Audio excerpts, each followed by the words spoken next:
வாரம் தம்பி இன்டர்வியூ போறேண்ணே. நம்ம ஃப்ரெண்டு ஒருத்தன் ஃபேக் சர்டிஃபிகேட் ரெடி பண்ணி கொடுத்தானே. போய் 6 மாசம் ஆகுது.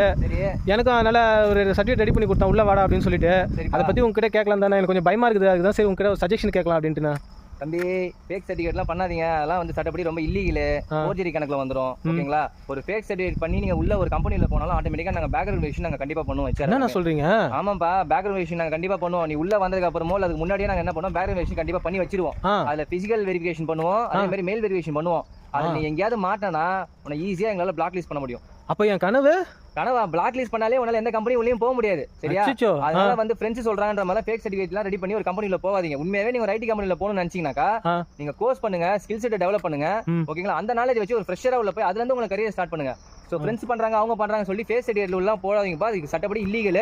அந்த பிரச்சனையில போய் மாட்டிக்காதீங்க. சரியா? சரிண்ணா, நல்ல நேரம் நான் உங்ககிட்ட கேட்ட நல்லா தப்பிச்சு எல்லாம் மாட்டினா என்ன ஆயிருக்கும். அதெல்லாம் ட்ரை பண்ணாதப்பா. சரியா? போய் ஒழுங்கா ஒரு இன்டர்வியூ ப்ரிப்பேர் பண்ணி ஒழுங்கா போய்